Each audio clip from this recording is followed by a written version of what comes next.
E aí, pessoal, tudo bem? Dando prosseguimento então às nossas aulas de eletrônica digital, hoje nós vamos começar a aplicar o funcionamento dos flip-flops para a construção de circuitos que têm alguma função. Então nós vimos de forma desassociada os flip-flops e vimos a sua função, que é de armazenamento de um bit, ou seja, da informação de uma informação mesmo controlada pela unidade de tempo, que seria o clock. Então, nós podemos alterar as informações através da modificação das suas entradas e do pulso de clock, mas o objetivo primordial dessa célula é a de um armazenamento de um bit, ou seja, nós podemos armazenar um bit por unidade de tempo, que vai ser determinada então pela associação desses elementos com uma função que é de armazenamento ou de memória. Nós podemos agora unir estas memórias com uma função. E a primeira função que nós vamos trabalhar é a função que refere-se à ideia de que a gente tem a capacidade de converter sinais, ou seja, converter estruturas de movimentação de dados seriais para estruturas paralelas, ou vice-versa, ou seja, converter estruturas paralelas para estruturas seriais.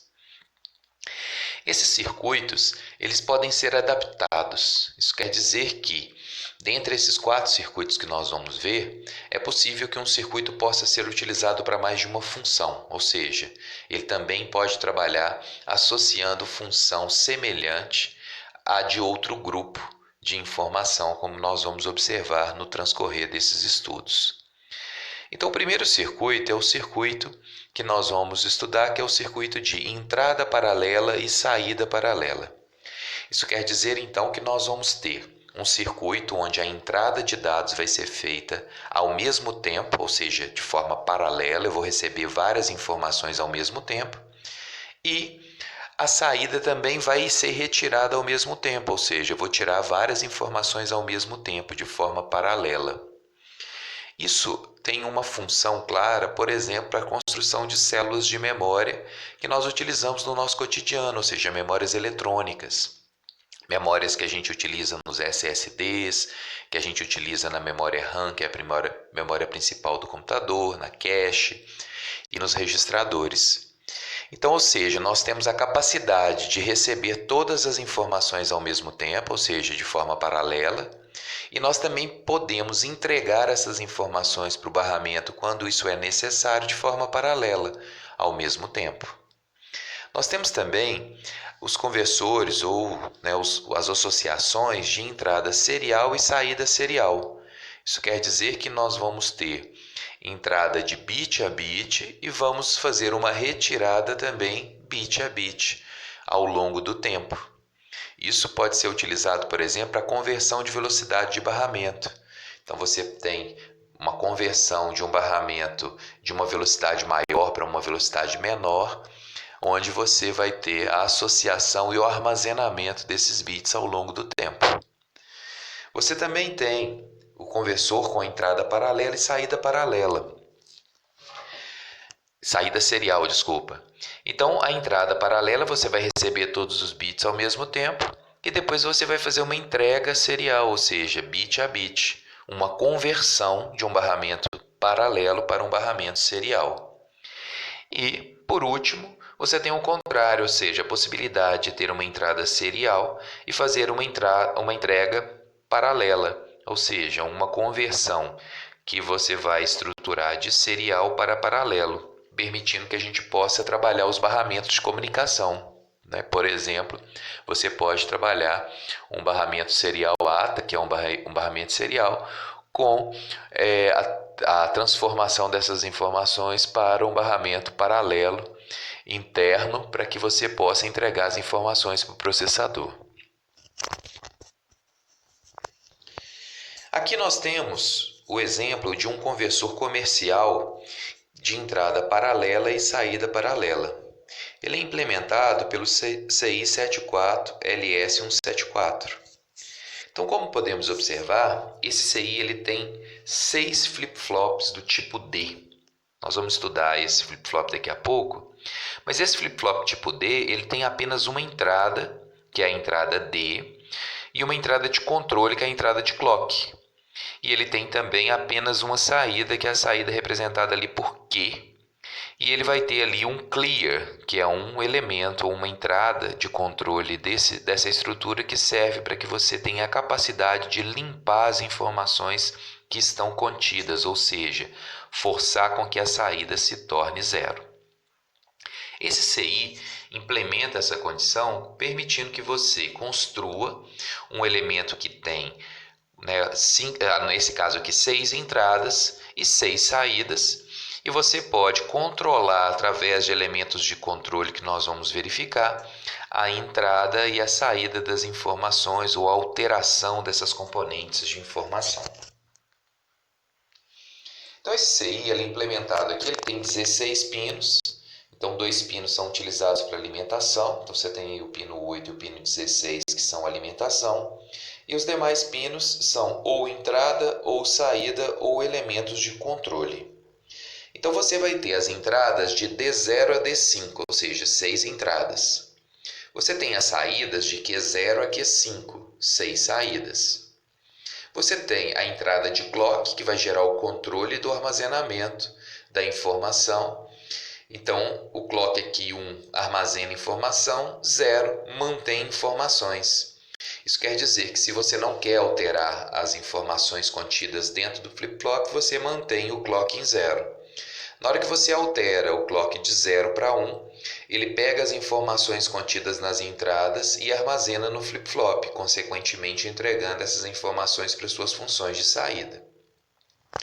Você tem também entrada que permite limpar as informações. Essa entrada é a entrada de clear, que está aqui no pino 1, por exemplo. Então, quando você dá um pulso de clear, então ele é 1 vira 0. Então, você limpa todas as informações e faz com que todas as informações voltem a se tornar 0. Então, todas as funções de saída Q voltam a 0. Você tem os pinos de entrada, os pinos de saída, o pino de clear, o pino de clock, e você tem então os elementos de alimentação. Esse flip-flop contido é um flip-flop conhecido como flip-flop do tipo D. Como podemos observar aqui na ilustração, abaixo à esquerda, o flip-flop ele é um JK, só que com as entradas invertidas, ou seja, o D entra diretamente em J e ele passa por uma inversora e entra em K. Consequentemente, você passa a ter uma entrada onde as duas informações são invertidas. Então, quando você tem o D em 0, você vai ter 0 em J, 1 em K.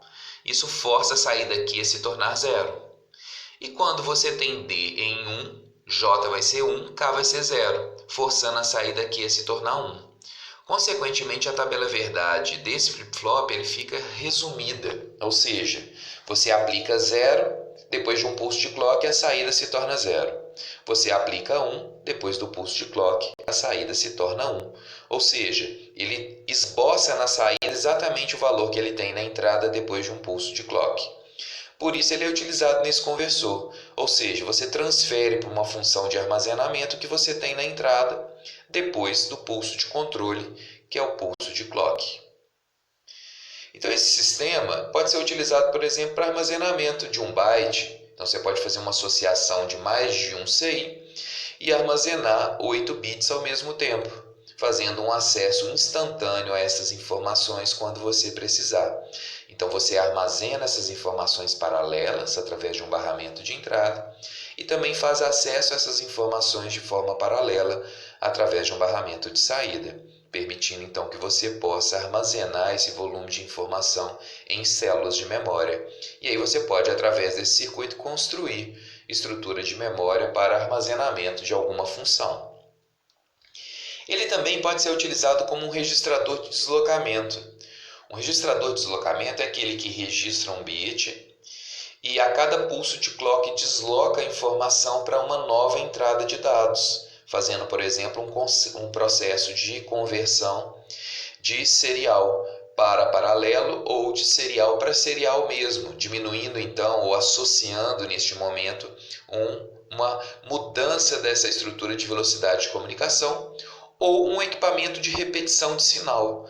Ou seja, você recebe um sinal serial, amplifica esse sinal e vai retransmitir esse elemento serialmente na sua estrutura de comunicação.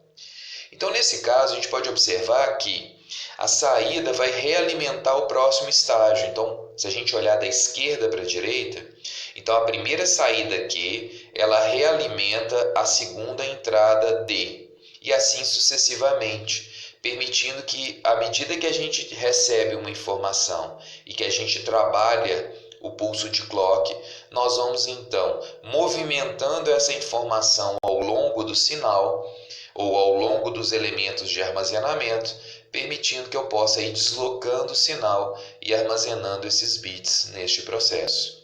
Então essa é uma outra função que a gente tem a capacidade de associar nesse flip-flop.